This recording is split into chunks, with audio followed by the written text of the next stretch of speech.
Good afternoon and welcome everyone. This is our first session of Getting to Know a Native Elder. And with us today is John Eagleshield from the Standing Rock Sioux tribe in Fort Yates, North Dakota.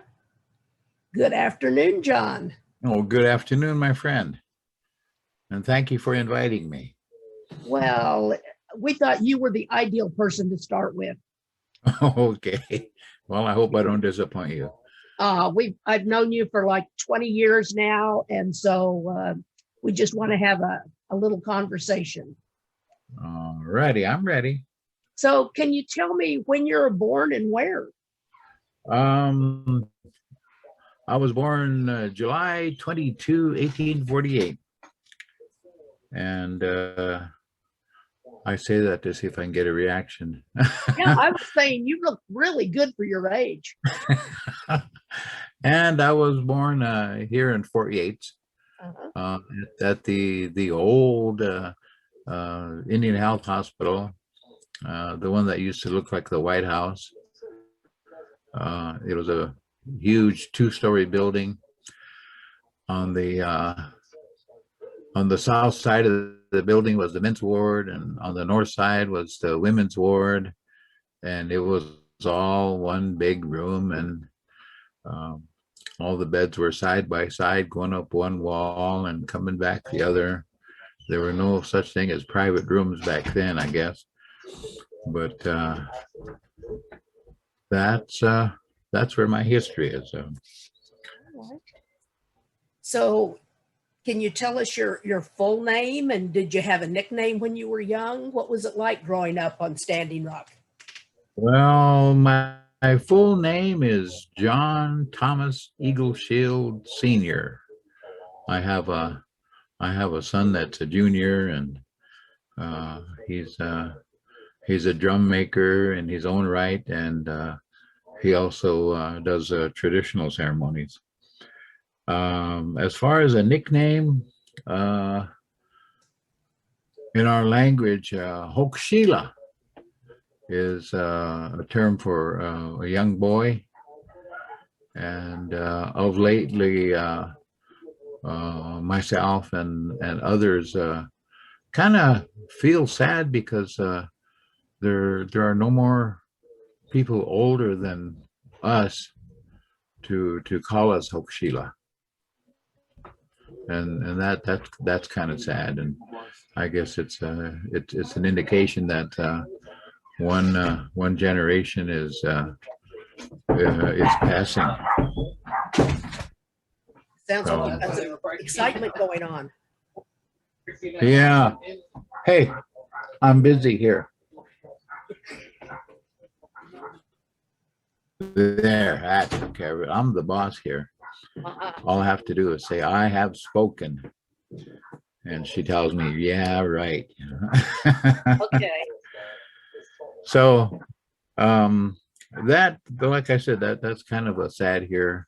We have a generation that has pretty well passed, there's one or two left. So my generation here are considered the elder now. And we have a lot of some mighty big shoes to fill here, so we're doing our best. Also, what was I going to say? Our youth today are highly educated, and there's nothing wrong with that, and I'm very proud of that. And my daughter is out at the University of Washington in Seattle, and she's going for her doctorate, and so I'm very proud of that. So in our Lakota way, our youth are highly educated, but are lacking in a lot of traditional awarenesses. And my generation, we were raised for a leadership that is no longer here. We have tribal councils that follow Robert's rules of order and point here and point there, and again have no concept of a traditional form of government. And I think a lot of tribes today are going back to that intention of forming their tribal councils in a traditional manner. So we don't have what's the term I read in the papers here? A filibuster. We don't have supplemental motions or amendments, and if the whole council is sitting at one place, why refer it back to committee for their discussion, only to let it die and all this kind of stuff. So you have to kind of be aware of politics every now and then here. So that's kind of sad too. We were born for leadership that is no longer here, and that's kind of sad. A lot of changes. Oh yeah. Tell me a little bit about the history of your family and your name. My family on both sides. Let's take my father's side first. Eagle Shield.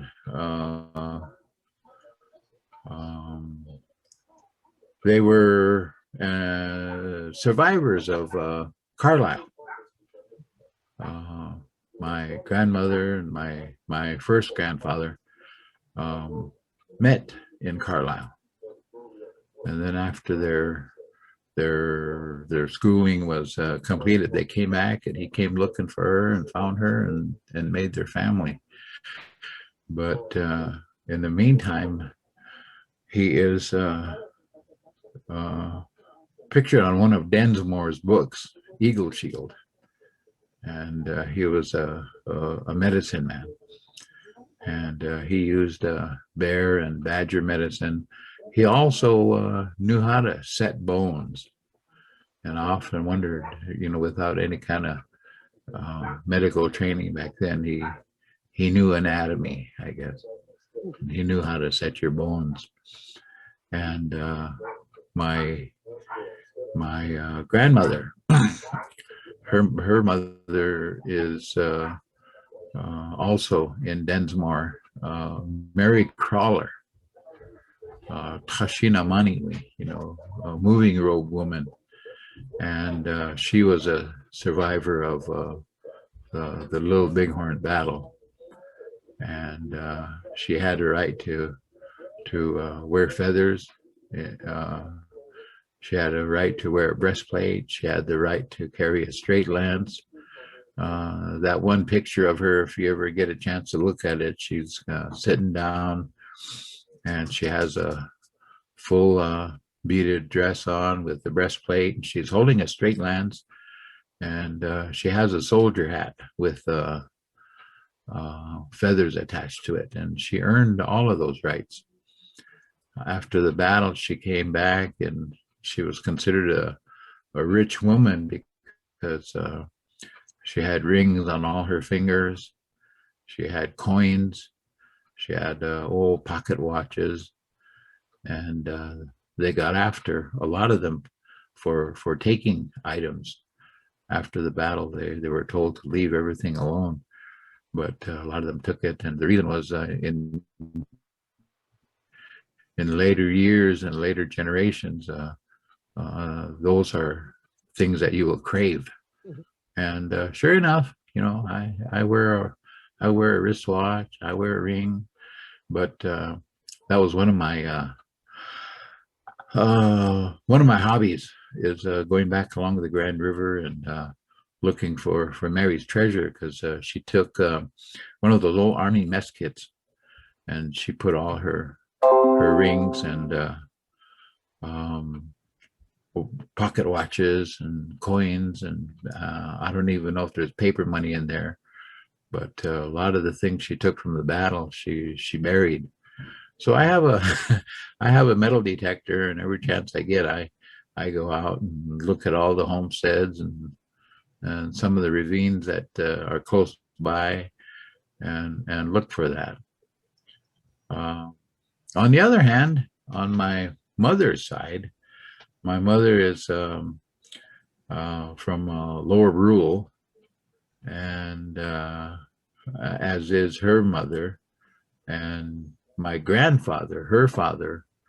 We have a relationship with that Minnesota uprising where President Lincoln hung 38 of our people, and plus two. They have a big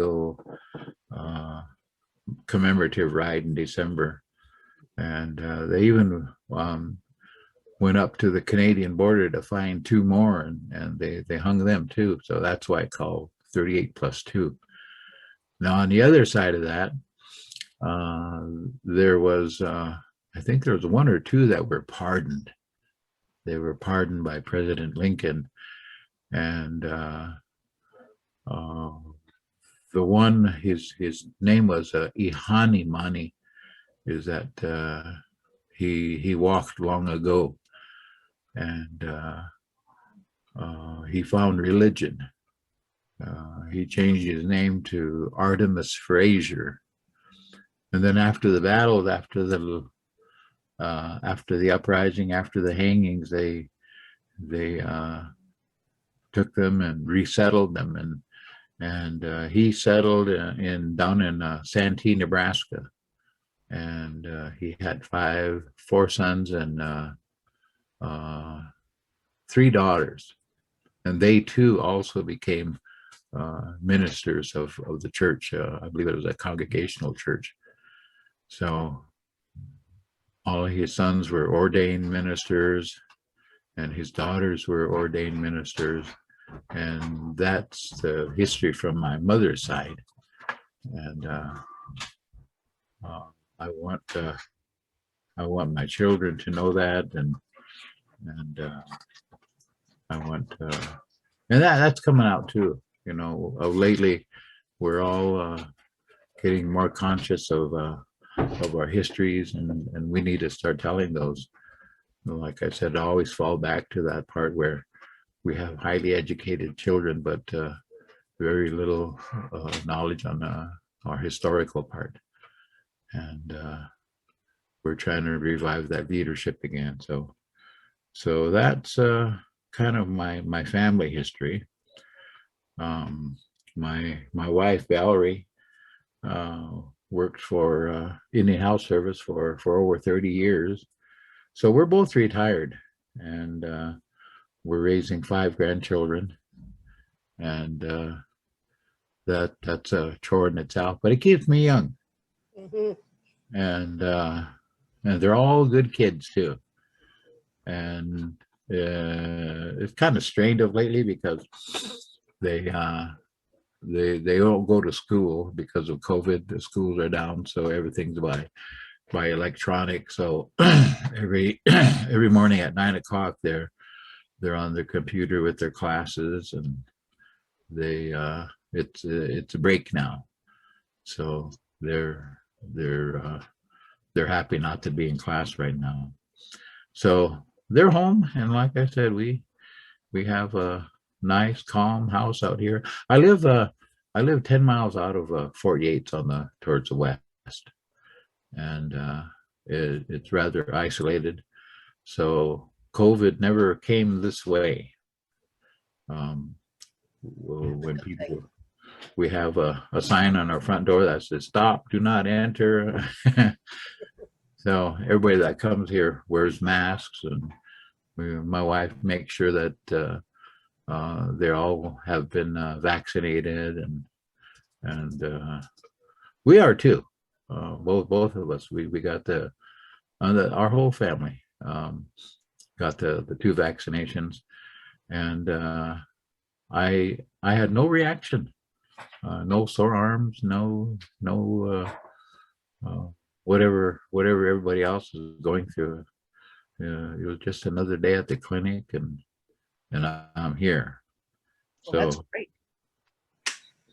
So that's kind of my family history. I have another part of my family that lives in Oklahoma, and down there I have 9 great grandchildren, and I think my wife has also some great grandchildren. So I never thought that I'd kind of see the day here, but yeah. And as as I add on to the years here, I appreciate my my children, my son and daughters, sons and a daughter. I have one daughter, and their children, and my daughter has a newest born son or grandson for me, and she's fluent in Lakota also, so she's teaching that to her children, and when they come down to visit, we try and keep that going. She she also breastfeeds too, so she'll talk to her little son. I think he's how old is he? 7 months? Yeah, 7 months old, and he understands Lakota, so she will tell him, you know, Nana Yachin or Asampe Yachin, and he gets all excited for his feeding because he knows what she's saying. So I like that part of it. So that's kind of a little bit on my own family and my wife and my children, my grandchildren. Well, what's your earliest memory, John? Always go back to 1955. I was a third grader, I believe, and I remember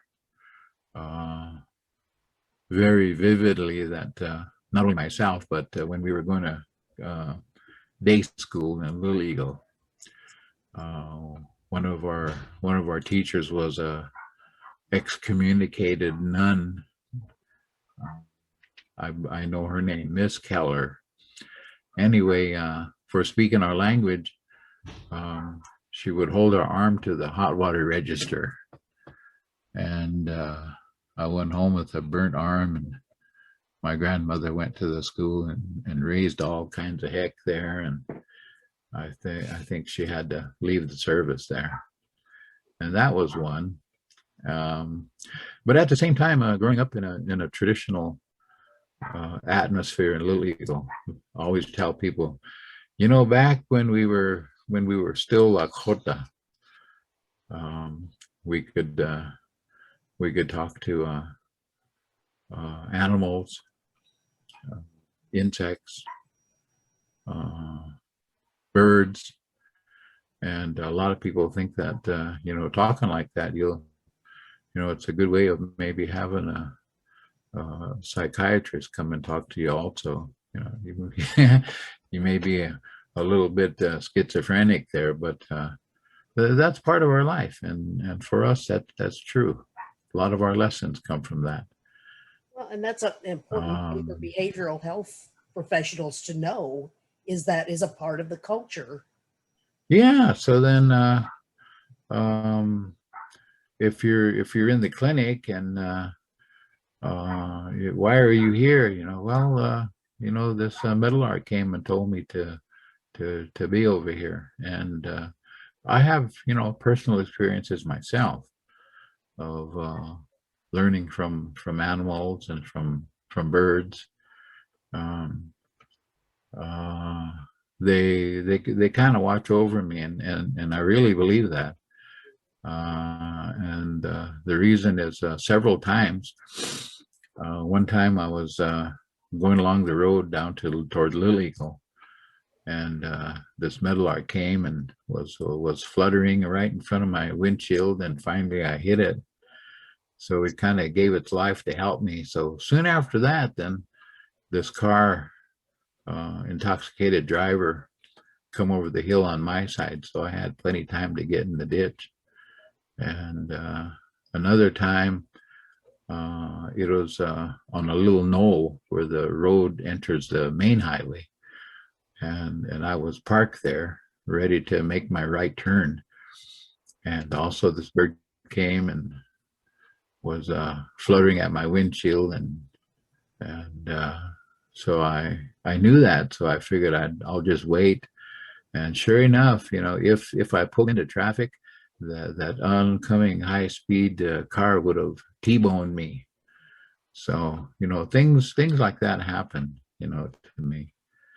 I was sitting on my deck here and wasn't feeling too well. I was kind of down a little bit, feeling sad, and this meadowlark came and sat on the railing. And if you ever heard a meadowlark sing, that's what he was doing. But in our language, he said, kia kia ake vamos pechitia, so he said, fly, fly. You have to learn to fly again. And I thought about that, and I had to kind of straighten my little life around there and get rid of the sadness and think positive ways and get up and go again. So things like that happen to us. I remember years back, again at the Little Eagle Day School, once a month, Indian Health Service would have clinic down there. They'd come in 2 station wagons, and one would be the doctors and the nurses, and the other one would be the pharmacist and all his medicines. And they'd have a clinic down there, but everybody went. I think it was middle of the week on a Wednesday, first part of the month. Everybody went to clinic, not because they were ill or anything, but it was an opportunity to visit. So they'd pack their lunches and show up and sit in the waiting room and just have a nice visit. And then, of course, the doctor will see you, but by and large, everybody was healthy. And also back at that time, to this day too, I don't recall ever having a cold, the common cold with sniffles and sneezes and all that. I don't recall, and it's been years since I've been that way. So I believe I was kind of the tail end of a healthy generation. Mm-hmm. Both of my grandparents lived well into their 90s. Both sides of my family, my mother's parents and my father's, they lived well into their 90s. So I still have another 25, 30 years to go here. So I'm making the best use of it. Sounds good to me. Now, you talked about how you're becoming the older generation. And what's the most rewarding thing about getting older? I just finished talking about that. My children, watching them grow to adults and become responsible and recognized and living up to their expectations. My grandchildren, they're all healthy. Like I said, COVID never came out here, and common cold never came out here. And I guess that's why I like living 10 miles out of town. So, but yeah, I really think about those things that make me feel good. Is my family. I guess, and even in a traditional sense, the most important people are your family, your relatives. And if we didn't have family and relatives, we'd be very poor people. And we're not the only culture that feels that way too. So we're not rich, but we're rich in relatives, So, Another, I'm sorry, John, go ahead. oh, another time too, about the same time, 1955. I was a third grader, and the principal of the school used to let the community use the gymnasium at the school for community gatherings, dances, meetings. And one time there was a wachipi there, a dance. They were honoring some individual, and there was kind of a lull in the festivities there. And back then too, like church, women sat on one side, men sat on the other, and that's another story about church. Um, so in the gymnasium part, on one side of the bleachers, all the women sat there, and on the other side, all the men sat there. And like I said, during the lull and the festivities, a young couple, a girl came out, stood in the middle, and then a boy came out, and they put a blanket over them, a star quilt, and they stood out there forehead to forehead, and they were making a statement. So the announcer, the Iapaha, told everybody, "Mitaki epi, trokate ki wanka, korskalaka we korskalaka ki, wakanki tunes e hecha, tua dona lakota ki ha, yachi hunta ash, woke we chaikuye." So he said, "My relatives," he said, "look out there in the middle, and you'll see a young man and a young woman, and they're talking about living their lives together. They're talking about marriage. And those of you that believe in your traditional ways," he said, "if you get a chance, take them aside and talk with them and give them your advice and help them to make their lives better." And then after that, she went back to the women's side and he went back to the other side.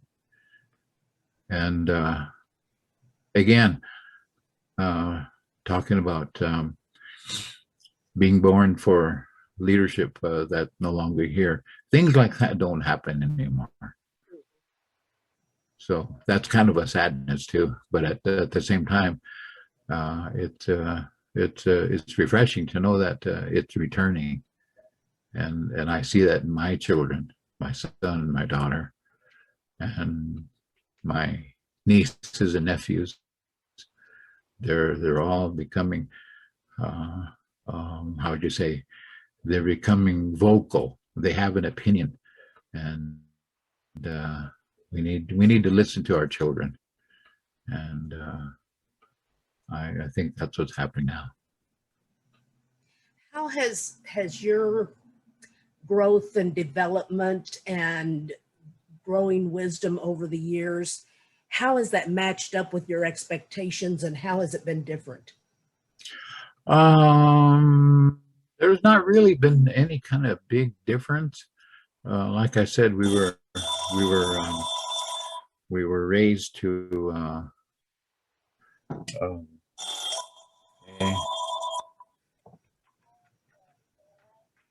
I have to unplug that. Oh God.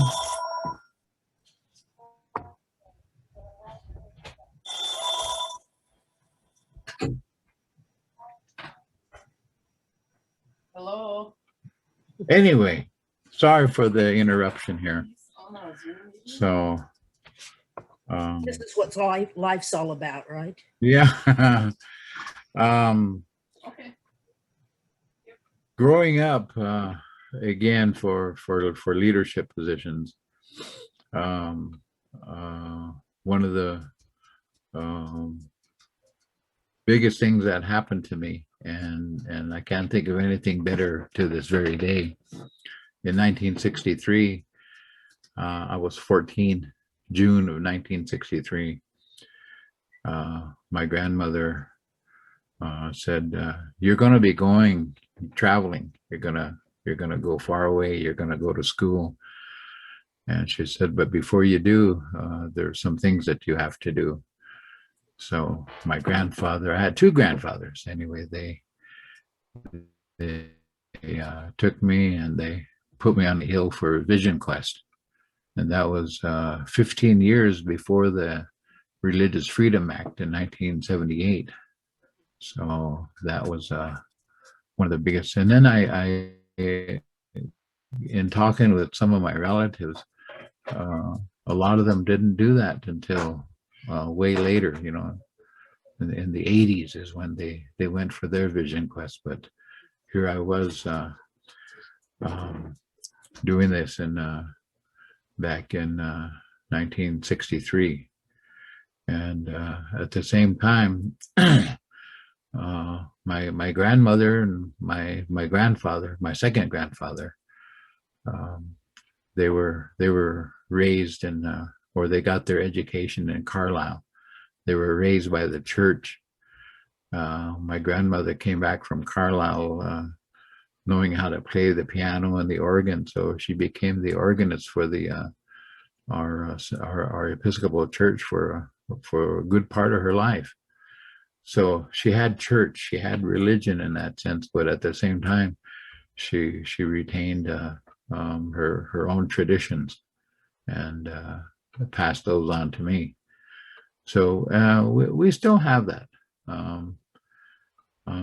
Back then, that was commonplace in our community. So all of my counterparts, all of my cousins and relatives, that's how we were raised. And even today, there's so very few of us left. Diabetes took a whole lot of our people since 1995, I think. And alcohol, car crashes, of lately COVID. You know, we lost some close family members to COVID here. And I do believe that all could have been prevented. But in either case, they had their responsibilities, my grandparents, and even though they were church raised and educated far away, they came back and they still had their traditions. So the same thing with me. I left and I went to Connecticut to go to school. One of my grandfathers, who was a minister, did some traveling out that way and spoke to some of the churches out there, and if they'd like to sponsor a young man or a woman, and one church took him up on it, so I went. So I graduated in 1966 in Manchester, Connecticut, and I wasn't at the top of the class, nor was I at the bottom. I think I was right in the middle, and I was just amazed. We graduated on the football field, and I think there was 760 some high school seniors. And but I graduated in the middle of the pack, I guess. So, but I did okay. It's a big change as far as the number of people back home and the number just in your graduating class. Yeah. So it was a big eye opener for me. So getting back to what I was doing, what was the question? That lived up to my expectations, I guess. So I was doing what was right for me, and but I did it in a traditional sense here. When I traveled the world, I kept my traditions with me, and to this very day, I keep all my traditions with me, and it makes me feel good that my children are doing the same thing, and my grandchildren are doing the same thing. And but we have an uphill battle too, because a lot of our people aren't thinking in that sense. And my daughter is one of our few young leaders that are thinking of how to retain and maintain our traditions, our language, our values, our customs. So after the No Dapple camp back in what was it, 5 years ago, 6 years ago now, they started a school down there called the Defenders of the Water School. And her and some other young ladies, they finally got it together, and they're gonna they dedicated the ground for their school. So that's going to happen this year. So hopefully this fall or this winter, they'll be having their first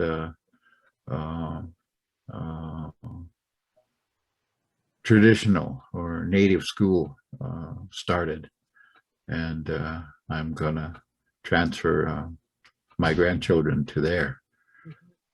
So things are looking up. So again, the way I was raised and the things that happened to me, it was all for a reason, and I'm still here. You talked a lot about how, taking your traditions and all of that has stayed the same through your life. What things have changed the most about you? I've become more mellow. Nothing things that would make other individuals angry and want to say mean things. On the other hand, I fully understand some of the reasons why they're happening, and I don't react too severely. I guess that comes with age. When I was raising my children, I was rather strict. They had rules to live by, and they didn't seem to do too bad. They've grown into some nice adults in their own right, and my grandchildren are the same way. And years ago, being raised by grandparents, never once was I ever whipped or spanked or punished in any sense. And she would always use words like, behave yourself. You're acting like you don't have any relatives. And at an early age, that really set a mark in my heart. So I do the same thing with my grandchildren. However, I'm not as strict with them. They don't get away with it. They don't get away with it. They don't get away with a lot, but I'm more lenient with them than my own children, and I think that had to be. It was a learning experience for me too. I got married when I was 40. I had a lot of things to do. I had to see the world. I had to travel. I had to get that out of my system. So I've been married 33 years now, and I along the way I raised some nice children. I've raised grandchildren. I've lost some, but that's kind of where I'm headed, I guess. That's kind of what changed the most, and they know it, and they respond to it. Yeah, good. What life advice would you pass along to others?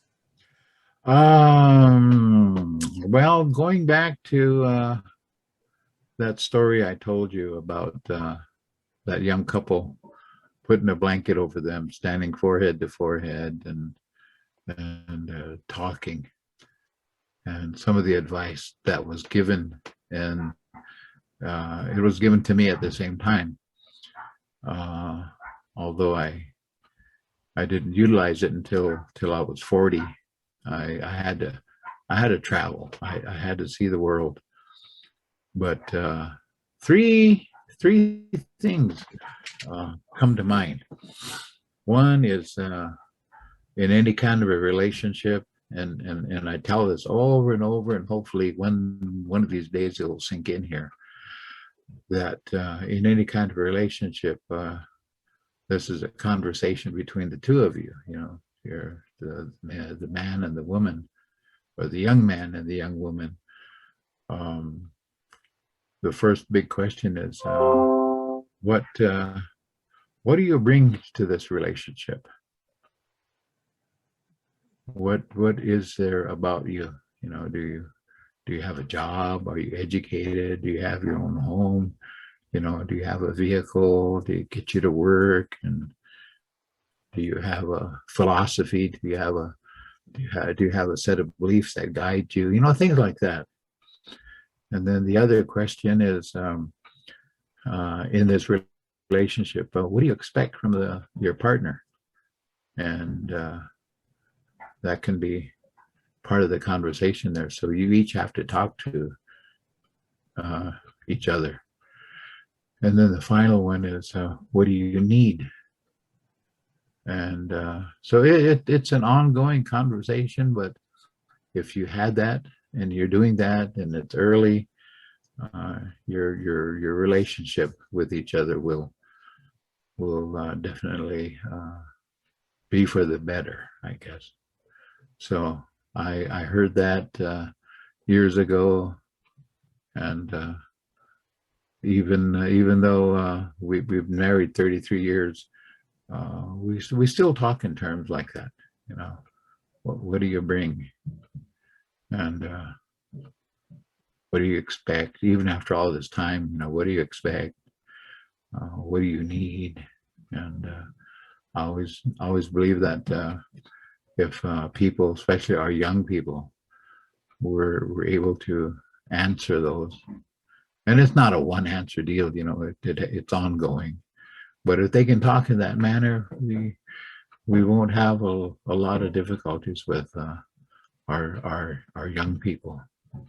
We have a lot of single parent families, and I just firmly believe that if they were given the guidance to talk to each other in that manner, they wouldn't have all these breakups and going from partner to partner and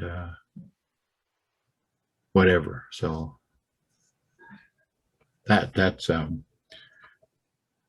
what I would pass along, and I still do pass that along to all the young people that I come in contact with. Well, thank you so much for all of the things that you've shared today, John. Is there any final words that you'd like to say about who you are, where you are? Well, I always like to tell a story of Henry Oscar Wunbull, and Wunbull was the nephew of Sitting Bull, and he lost his father early, so Sitting Bull raised him as his own son, and people would talk about Wunbull as a kind of a mirror image of what Sitting Bull was like. And three things that I can think of right offhand is one, he had a firm foundation of Lakota language, values, customs, morals. The second one was he had a good disposition. He was never known to be angry with anybody at any time. And third one was he had a world view. And by that, at that time too, back in the early he passed on in 1948. I think he was 93 years old. So prior to that time, when he was a young man, probably at the turn of the century, I guess, he traveled. He made a circle tour from the Grand River in South Dakota to Minnesota and up into Canada, back through Montana, back through Wyoming, Nebraska, back to South Dakota, back to the Grand River again. So at that time, if you think about it, that was a good world view. He knew people, he knew individuals, he knew tribes, he made relatives, he knew plants, animals, landscape, landmarks. He would never be lost. And that's, I guess, that's how I try to be. And I've accomplished all of those. I even traveled the world. I spent 19 months in Europe in a Wild West tour, traveling in 7 different countries.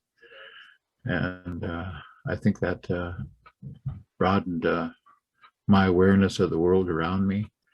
And I pass that on to my children. So my daughter and my granddaughter, they've even gone as far as Australia or New Zealand, and talking with the Maori people down there. So that was a good worldview for my daughter and my granddaughter. And my son, he's 30, and he's traveled the country too. So I think he's been almost to all the states in the West here. So he's made friends, he's made relatives, and right now he's doing what he can to have a world view.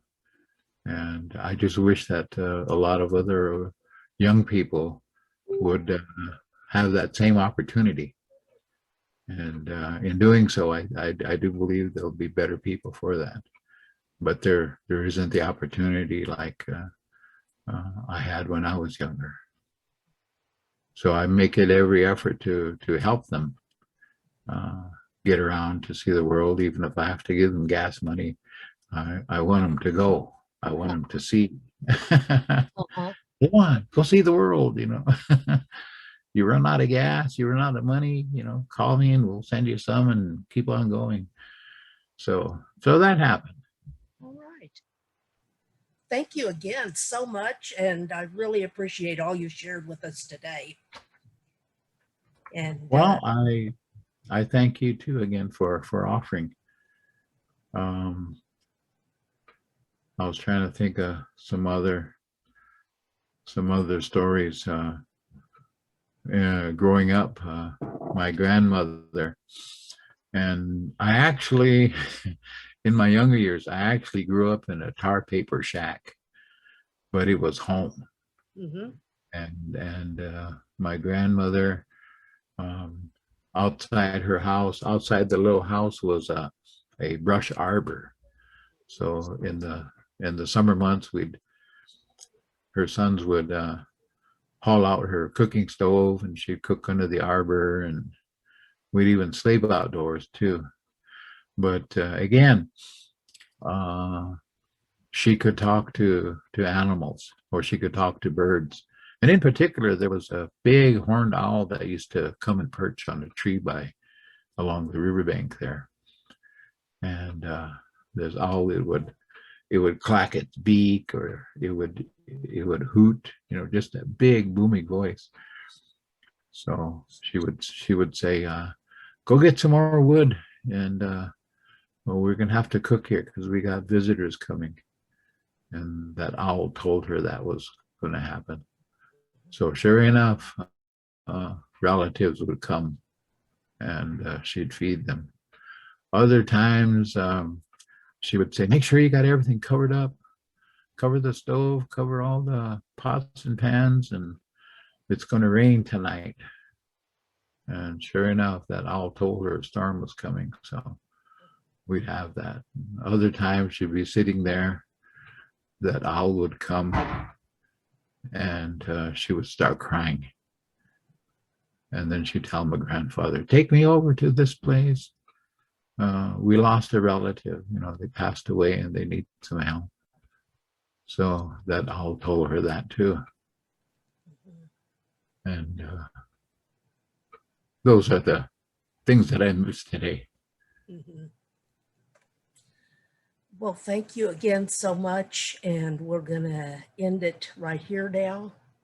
And I just appreciate so much all of your stories and all of the teachings that you've given us today, John. Thank Well, you. wait, I'm not finished yet. I got another hour to go here. We're going to stop and take a break and then come back and do another hour. Okay. Well, again, I thank you for the invite. I appreciate you listening, and hopefully I gave you a little better insight as to who I am. You did, very much so. Thank you. And I thank you. You have a good rest of the day, and you stay healthy. You too. Thank you, my friend. All right, my friend. Thanks.